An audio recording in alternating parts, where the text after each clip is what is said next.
A common question I get is, how can I start a home-based business doing something that I love? Maybe you've lost your job, or maybe you just would love to make some side income, but you don't want to work another job in the evenings and the weekends doing something that you don't love. Well, in this video, I'm going to talk about hobby income. So if you enjoy a hobby, you actually can turn it into a part-time hobby business. So in this video, I'm going to cover 3 big genres of hobbies: comic books, action figures, and collectibles. Now I'm going to be right up front here. These are ideas for businesses. Businesses involve a lot of work and a lot of time and energy and skill. This is absolutely not a get-rich-quick idea. But if you're interested in learning an overview of things that people just like you and me are actually making and selling, then let's jump in and start brainstorming. Okay, so let's jump into the business model now of how the hobby business actually works. This only takes like 30 seconds. Really, it comes down to 2 things. What you want to do is find out what customers actually want in the hobby. Now look, I'm not talking about flipping comic books. I'm not talking about selling action figures. I'm talking about satisfying customer demand in that hobby. And what you want to do is match it up with your particular skill set.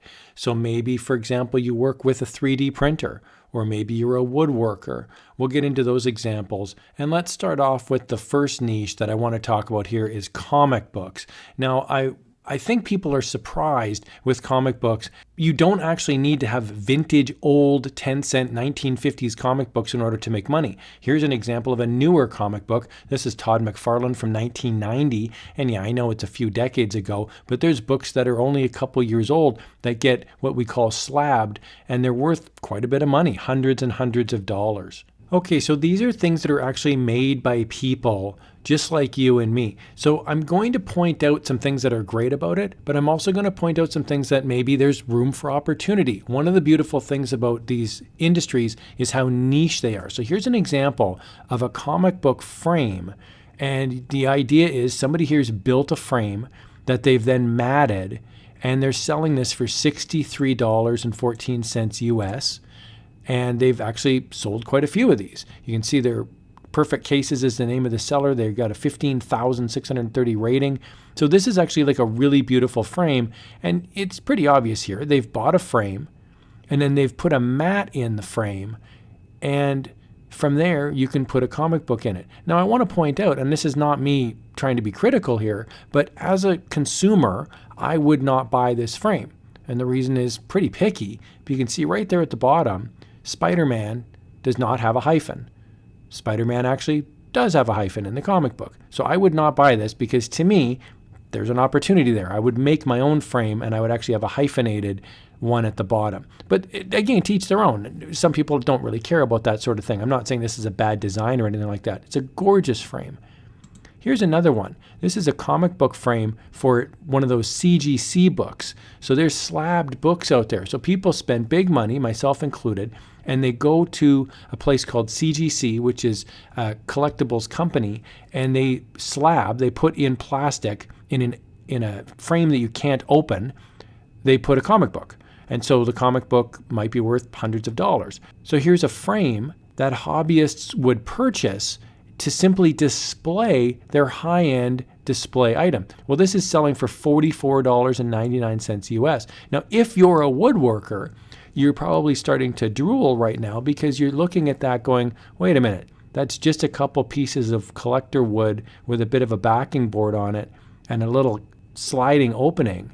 And this guy's cranking them out for about $44.99 US. He's already sold 4. And as you can see here, his whole Frame Workshop is the name of his eBay store, and he's got a 250 seller rating. This is another type of frame that they can build as well, and this is what they call a top loader. Top loader is like a high-end, hard comic book case, and so you can put your comic book case inside a frame that's specifically designed for it. My point being, this is a very niche market. So I have some top loader books, and they're not slabbed in the sense like I could open this up and I can read the comic book, but if they're autographed, you would most likely just want to display them.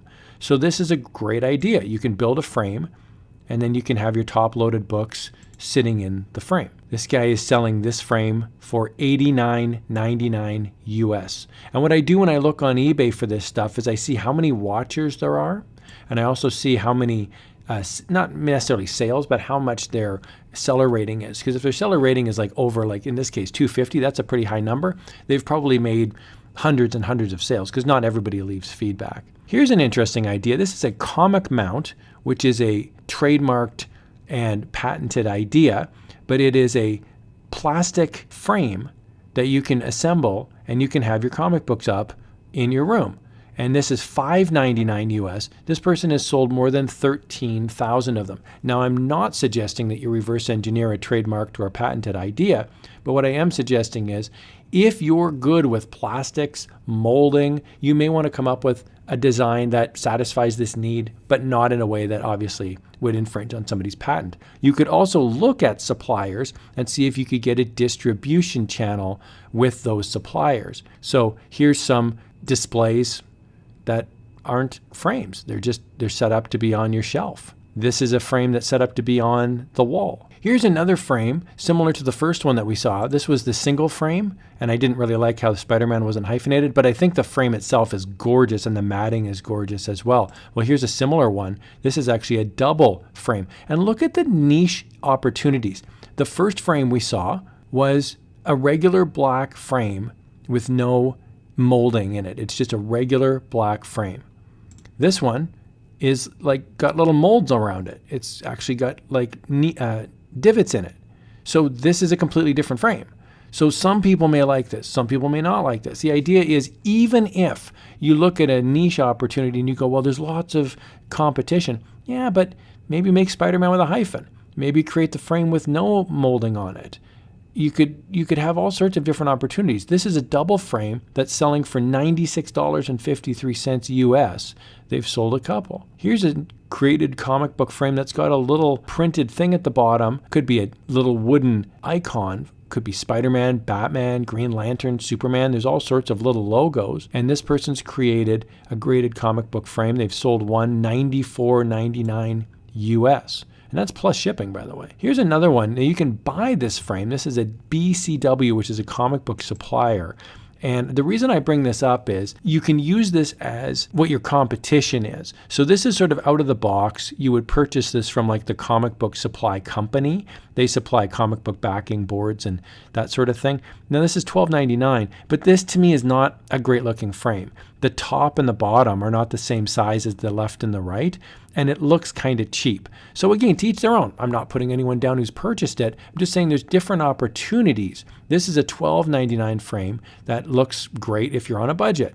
However, if you have a bit more money to spend and you want to showcase maybe a higher end book, this can be a great opportunity as well at a higher price point. This is a really interesting idea. So on Etsy, there's a company called Faltifly Creations, and they specialize in decoupage, which is this idea that you take old comic books. It's like a crafting idea where you take a box, so a comic book box, and you put like kind of like wallpaper on it. It's called decoupage. And this is $92.16. They've made 712 sales. It's a beautiful looking box, but it's not like technically hard to do. I mean, you could certainly learn how to do it. So that's a great idea as well. You could basically decorate things with decoupage. And there's a number of things that this shop is looking at here. There's comic book dog tags, for example. There's individual boxes. There's even comic book frames. This is a really cool storage box. And Etsy's really good because they really appeal to people who are buying things for gifts. So some grandma out there would buy this for little Johnny and think this is a great idea. And meanwhile, if you've ever used decoupage before, you're looking at this going, wait a minute, $92 to put some comic book stuff on a box? Hey, that's what the market demands. Here's another one that's pretty interesting. This person's bought a 3D printer and they've created these little colored sticky things that go on the wall, and they're designed to hold your comic book. So again, this is going after a budget audience, but if a kid, for example, wanted to put this up in his room, or if somebody maybe doesn't have a lot of money, but they want to display their books, this is a really interesting idea. I don't personally think this is great for a high-end book. I mean, you're just kind of leaving it up there on the wall. But this person's selling it for $13.99. They've sold 44 of these. Not bad if you're banging these out with a 3D printer. Let's talk next about action figures. Action figures don't have to be old to be worth money. People love to display their action figures. So this is a new action figure. And we all recognize this guy here. This is Superman. This is a newer action figure, actually. And this is a replacement cape. So what happens is people lose the accessories for their action figures. So there's people just like you and me that go onto eBay and they sell a replacement cape. So this was made by someone who knows how to make a cape. They could be sewing, they could be crafting. I think this is a great idea. And for the Batman fans out there, here's a cape as well. So if you're a crafter, if you know how to make something with fabric, this is a pretty tiny item to ship. Again, you're not shipping the action figure. You're just shipping the cape. And they're selling this for $10 US. They've sold over 50 of them. Here's a display case for action figures. So this could involve plexiglass, actual glass. It could involve building some sort of an aquarium or some sort of an internal shelving system. And you could even have LED lights. Again, this is not get rich quick. This is like a business. So you would be creating these. This person is selling them for $104.99 US. They've sold over 10 of them. Here's action figure stands. If you've got an old G.I. Joe or an old Superman or an old Batman, you'd want to have them displayed, but you don't want them falling over. So this person's used a 3D printer and they've created a G.I. Joe stand, and the stand basically holds G.I. Joe. Looks a bit painful there. He's got this stick going right up his bum there, but I guess if you're an action figure, life is tough on the display case. So here's G.I. Joe hanging out, and this is $11.99 for a tiny bit of plastic. What they're really paying money for is the skill. It's 169 sold at $11.99. Here's stickers.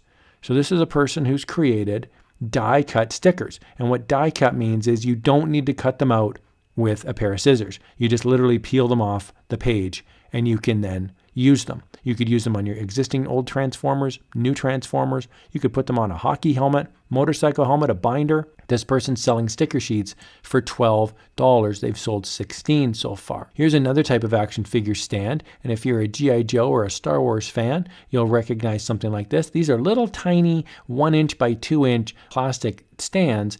And the idea here is your action figure now can stand on the shelf, and if Kitty jumps up on the shelf, it won't destroy your entire collection. This stuff looks really good. You can pose the action figures. They don't look very in your face. They're very subtle. They're usually black or gray, some sort of subtle design on them. Here's another G.I. Joe stand, and again, it's all personal preference. This is a little clear plastic one. This one's being sold for $24.95, but they're packs of 50. So if you've got G.I. Joes, and I love to collect action figures, they breed like crazy, so you've got hundreds and hundreds of them. This person is selling 50 of them for $24.95. Okay, this is really interesting. There's these things called dioramas, and what they are is they're stickers or labels. This is a 15-inch by 15-inch label, and you would put it in your display case as a backdrop. And then this happens to be what they call Snake Mountain. I'm a huge He-Man fan from the 1980s. So this is the evil layer of Skeletor, and this would go in the background of your display case. This is one sticker, 15 inches by 15 inches, selling for $24.99 US, more than 15 sold. This is really cool. Now, if you're a 3D printer guy, this is a custom bar for stormtroopers. So remember on Tatooine, there's that cantina bar in the Star Wars movie? Well, this guy's created this using 3D printer, does not include the action figure.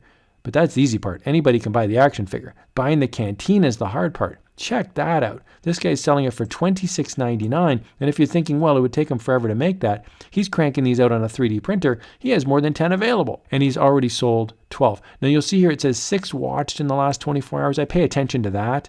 I pay attention to how many watchers there are. In this case, there's 51 watchers. That is an indication to me that there is demand for this. You can always look up on eBay sold listings as well. If you have a 3D printer, here's another idea. It's really easy to buy action figures. The hard part is buying the accessories. So here's a gun, a Star Wars replacement AT-AT missile, and this missile is 3D printed. There's the missile right there.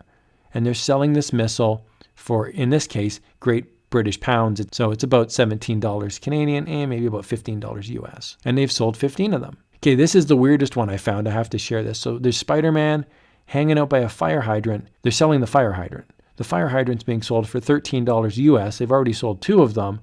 It's just the fire hydrant.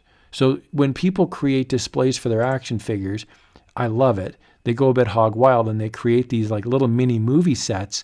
And in this case, just the action figure fire hydrant is selling for $13. Very, very cool. All right, the third genre I want to talk about are high-end collectibles, not necessarily vintage dolls, but collectible dolls. So for example, there's a whole niche out there, and I'm just going to use Barbie here as an example, but there's also Hot Wheels, there's He-Man action figures, but the point I'm saying is they're not old. These are new. So I'm going to go to Shop All, and we're going to see Barbie, signature Barbie doll reproduction, $45. It's a pre-order, and this is $45 US, gets you a Barbie doll, and it's in vintage packaging. So these are designed for collectors.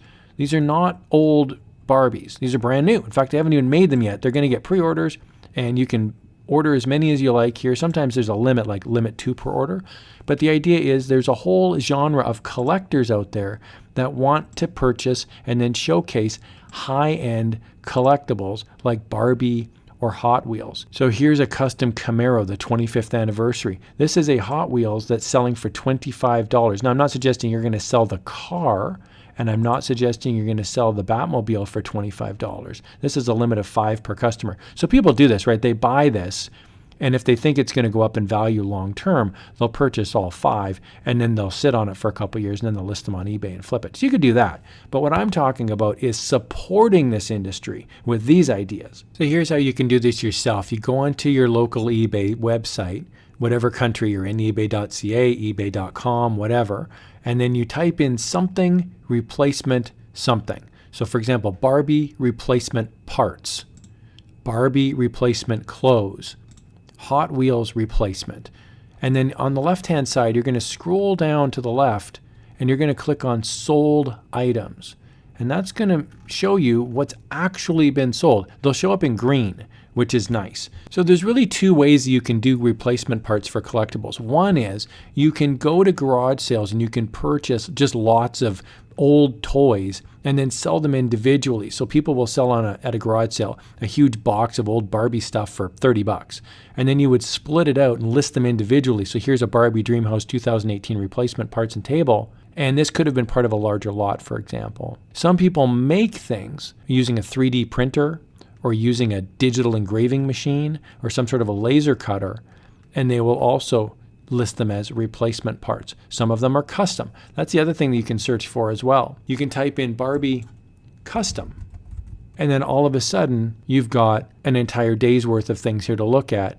Warning in advance, you're going to see some naked ladies here. So this is custom Barbie doll head only, full repaint. So some people buy old beat up Barbie dolls and they repaint them, they repurpose them, and then they resell them, and some of them look fantastic. Here's a great one here. I'm just going to open this one up. This is AOC, so Alexandria Ocasio-Cortez, and someone has created a custom Barbie doll, and they've sold it for $159.90. Here's Barbie replacement clothes. If you're good with a sewing machine, you can make clothes for action figures and for dolls and all sorts of collectibles. You would just have to search through the eBay listings to see if there's something that strikes your fancy. There's even a market for Hot Wheels replacement and Matchbook, which is the competitor to Hot Wheels for collector cars. Now, yes, there's old parts you can buy at a garage sale, but you could also make stickers, for example. There's lots of bumper stickers and decals for Hot Wheels and Transformer cars. And there's all sorts of things like racing flags. So this person has made a couple stickers. And, you can judge for yourself. Could you make a better looking sticker than that? This guy's sold 2 at $9.95 US. He's doing all right. Big Boss Haas has a seller rating of 452. I really hope you found this overview video helpful. There's all sorts of machines that you can look up on eBay as well. This one's called a Cricut machine. This is like a digital cutting machine. There's also things like a silhouette design machine. There's all sorts of routers as well, woodworking machines, and there's countless 3D printers online as well. And, obviously it would take time, energy, money, and you'd have to get good at it. But if you have a passion for the hobby industry, this is a great way that you can make some side money doing something that you really enjoy and providing value to a bunch of nerds like me that love spending money to make their displays look terrific. I absolutely love my hobbies and I love spending money on them. If you have a question or a comment, please do leave it down below. I'd absolutely love to hear from you. And here's another video that I really hope you'll find helpful.